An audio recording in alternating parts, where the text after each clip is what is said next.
अप्रैल महीने से चारधाम यात्रा शुरू होने जा रही है, लेकिन इस बार चारधाम यात्रा पर आने वाले बाहरी राज्यों के कमर्शियल वाहन चालकों को पहाड़ में चढ़ने से पहले ड्राइविंग टेस्ट देना होगा।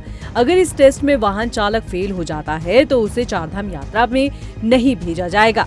अब सवाल है कि चालक के साथ आए श्रद्धालु फिर चारधाम यात्रा पर कैसे जाएंगे, तो बताते हैं आपको। लेकिन इससे पहले बता दें कि राज्य में चारधाम यात्रा के दौरान बाहरी राज्यों से बड़ी संख्या में कमर्शियल वाहन आते हैं।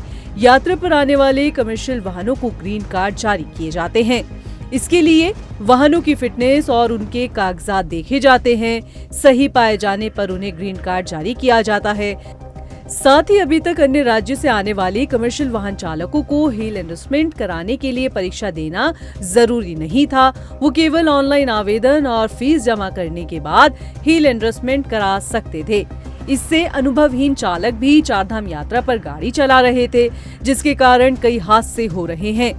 लेकिन अब चारधाम यात्रा को लेकर परिवहन विभाग सतर्क हो गया है और चारधाम यात्रा के दौरान कोई घटना ना हो, इसके लिए जितने भी बाहरी राज्यों से आने वाले कमर्शियल वाहन चालक हैं, उनका लाइसेंस भी हिल एंडोर्समेंट होना चाहिए। अगर किसी चालक का लाइसेंस हिल एंडोर्समेंट नहीं हुआ तो उसको एक परीक्षा देनी पड़ेगी। परिवहन विभाग के पास ऋषिकेश में ड्राइविंग टेस्टिंग ट्रैक है, जहां चालकों का हिल ड्राइविंग का टेस्ट लिया जाएगा और अगर वो पास हो जाते हैं तो उनका लाइसेंस हिल एंडोर्समेंट बनाया जाएगा। और इसी तरह देहरादून के झाझरा में ड्राइविंग ट्रैकिंग ट्रैक है, जहां कमर्शियल वाहन चालकों का टेस्ट लिया जाएगा।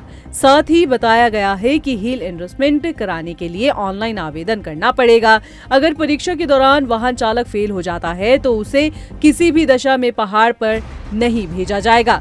उस ड्राइवर की जगह अन्य ड्राइवर की व्यवस्था की जाएगी, जिसका लाइसेंस हिल एंडोर्समेंट होगा। चारधाम यात्रा को देखते हुए परिवहन विभाग बहुत ही सतर्क है, इसको लेते हुए कि कोई भी दुर्घटना की कोई संभावना हो उसको कम से कम किया जा सके। जिसके लिए बहुत इम्पोर्टेंट है कि जितने भी कमर्शियल वाहन हैं उनके जो ड्राइवर चला रहे हैं उनका लाइसेंस हिल एंडोर्स होना चाहिए। तो जिन ड्राइवरों के लाइसेंस अभी हिल एंडोर्स नहीं है उनको एक परीक्षा के अंतर्गत गुजरना पड़ेगा, जिसकी फिजिकल परीक्षा होगी। हमारे पास ऑटोमेटेड टेस्टिंग लेन्स हैं, जैसे कि ऋषिकेश और हरिद्वार के अंदर। ऋषिकेश के ऑफिस में उनका हिल ड्राइविंग का टेस्ट लिया जाएगा। अगर हिल ड्राइविंग के सही पाए गए तो उनका लाइसेंस हिल एंडोर्स कर दिया जाएगा। ऐसे ही देहरादून में आने वालों का IDTR झाझरा में लिया जाएगा और पास होने पर उनका लाइसेंस हिल एंडोर्स कर दिया जाएगा। परिवहन विभाग बाहरी राज्यों से आने वाले वाहन चालकों की इस बार ड्राइविंग टेस्ट लेगा और जो पास होगा उसी को चारधाम यात्रा पर यात्रियों को ले जाने की अनुमति मिलेगी। लेकिन इस व्यवस्था को करने के बाद सड़क हादसों पर कितना ब्रेक लगता है, ये आने वाला वक्त ही बताएगा।